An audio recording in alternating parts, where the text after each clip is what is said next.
बिस्मिल्लाहिर्रहमानिर्रहीम, अस्सलाम वालेकुम। मैं हूं आपका मेज़बान महर आदिल। नाज़रीन, ईद उल फ़ितर की तैयारियां जो हैं वो अरूज पर हैं और कपड़ों के बाद जूती और सबसे अहम जुज़ जो इतर खुशबू सुन्नत रसूल भी है कि जो आप गुस्ल करें और तैयारी करें जब नमाज ईद की, तो फिर उसके बाद खुशबू लगाकर जो है वो मस्जिद में जाएं और जाकर नमाज ईद अदा करें। इसी के हवाले से हम जो हैं वो मौजूद हैं एक इत्र शॉप पर, जहाँ पर मुख्तलिफ़ इक़साम के इत्र जो हैं वो मौजूद हैं और क्या क्या क्वालिटी है, क्योंकि अगर हम बात करें इन इत्रों की, तो इनको बनाना और किस तरह से इनको हासिल किया जाता है और सबसे मशहूर इत्र और आप सरकार सल्लल्लाहु अलैहि वसल्लम का पसंदीदा इत्र कौन सा था? अस्सलाम वालेकुम। वालेकुम अस्सलाम जी, क्या हाल है जी, कैसे हैं? अल्हम्दुलिल्लाह जी, मैं ठीक हूँ। ईद करीब है, रश तो जो है वो कस्टमर्स का है। इतर सुन्नत रसूल भी है, खुशबू आती है और खुशबू आना जो है वो इंसान की शख्सियत को जो है वो संवारता भी है। आप सरकार सल्लल्लाहु अलैहि वसल्लम का पसंदीदा इतर कौन सा है? देखिए जी, आप सल्लल्लाहु अलैहि वसल्लम जिस दौर में थे, उस दौर में प्योर जो है ना चीज़ें हुआ करती थीं, जिसके अंदर मुश्क होता था, जिसके अंदर रेहान होता था, जिसके अंदर ऊद होता था, जिसके अंदर जो है ना ज़ाफ़रान चीज़ें होती थीं। ये इत्रियात इनकी बेसिस पे, वर्द होता था, गुलाब जिसको कहते हैं। तो उन चीज़ों की बेसिस पर जो है ना मुख्तलिफ़ इत्रियात कंपाउंड के साथ बेहतरीन अंदाज़ के साथ लगाए जाते थे। और ये उस क्योंकि ज़ाहिर है कि ये चंद चीज़ें हुआ करती थी, जैसे जैस्मीन हो गई, जैसे मोतिया हो गया। ये चीज़ें फूल थे, उस वक़्त भी थे, आज भी हैं, आने वाले दिनों में भी होंगे। तो इन चीज़ों की बेसिस पर जो है नज़रियात प्योर बनाया जाया करते थे और आप सल्लल्लाहु अलैहि वसल्लम लगाया करते थे। अच्छा, मार्केट के अंदर अगर हम देखें, हर चीज़ के अंदर मिलावट है। चाहे हम कपड़ा ले लें, खाने की कोई चीज़ ले लें, इत्र किस तरह पहचाना जाएगा कि ये असल है, लॉन्ग लास्टिक है? और सबसे बड़ी बात कि इसके अंदर कुछ ऐसी मिलावट नहीं जो कि ना हमारा दीन इजाज़त देता है और ना ही हम उसको लगा सकते हैं। देखिए जी, बात ये है कि हमारा जो आप सल्लल्लाहु अलैहि वसल्लम की जो सुन्नत है ना, बेसिकली वो है खुशबू लगाना। अब आगे आगे डाइवर्सिफाई हो गई है बहुत सारी चीज़ें।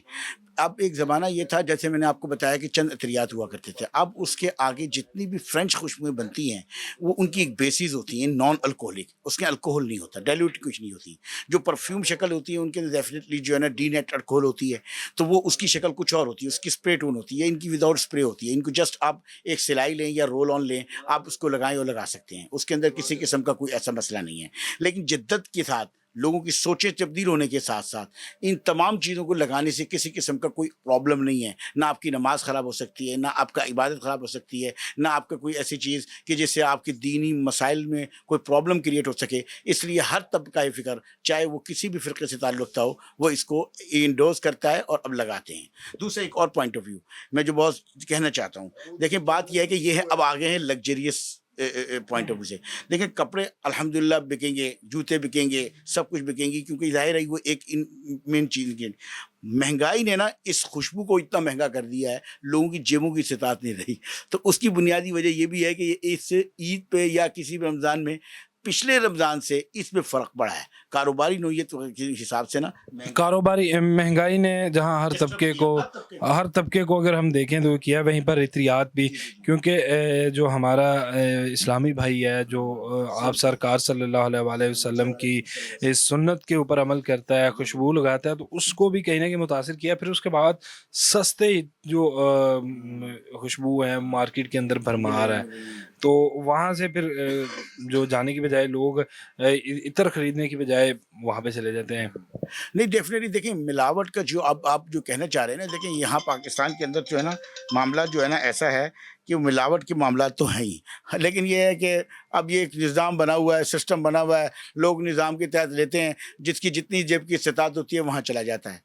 अब ठीक है ना, अब यहाँ पे हमने जो है ना, हमने कोशिश ये की है कि हम बेहतर से बेहतर इत्रियात और प्योर नेचुरल बेसिस पे रखें, और हम बाकायदा इम्पोर्ट भी करते हैं और इसको अपनी दुकान की जो है ना खूबसूरत इसलिए बनाते हैं, लोग जौक दर जौक आएँ और एक नंबर चीज़ लेके जाएँ, बस। अच्छा, इत्र को परफ्यूम के अंदर कन्वर्ट किया जा रहा है, स्प्रे के हाँ, अंदर। बिल्कुल। ये क्या सीन है? इसके बारे में मुझे बताइए। मैं इसकी सबसे मेन रीज़न ये है कि महँगाई, ठीक है?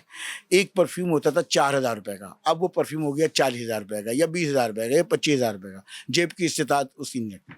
अब उसके एक दूसरा नेमुल बदल आ गया है। अब उसके अंदर जो होती है कि वो प्योर अल्कोहल तो नहीं होती, लेकिन उसके करीब तरीन एक केमिकल है, उसको यूज़ करते हैं اور اس کا کام یہ ہے کہ خوشبو کو اسپریڈ کرنا. جیسے آپ پرفیوم یوز کرتے ہیں، اس کو اسپرے کیا، پف مارا اور اسپریڈ ہو گئی، اس کا کام ہے اسپریڈ کرنا. تو وہ چیز یہ ہے کہ وہ سب چیزیں اس کے اندر آ جاتی ہیں. بیس کیونکہ اوریجنل ہوتی ہے، اگر بیس اوریجنل ہو تو پرفیوم کم از کم یہ ہے کہ یہ سمجھ لیں کہ 19-20 کا فرق کے ساتھ ایک چیز چل جاتی ہے. لوگوں کہتے ہیں یار ٹھیک ہے یار. ناظرین، جس طرح آپ نے مختلف اقسام کے اطریات کے بارے میں سنا اور ان کی خاصیت جانی، اور ویسے ہی آج ہمیں بھی پتہ چلا کہ آپ سرکار صلی اللہ علیہ وآلہ وسلم کا پسندیدہ عطر جو وہ عود تھا، پسندیدہ خوشبو عود تھی، اور لگا کر جب نماز جمعہ یا نماز عید کی ادائیگی کے لیے جایا جاتا ہے تو پھر ہمارے اوپر بھی آپ سرکار صلی اللہ علیہ وآلہ وسلم کے صدقے سے برکتیں جو ہیں وہ نازل ہوتی ہیں. اس کے ساتھ ہی ہمیں دیجیے اجازت. اللہ نے کے بعد.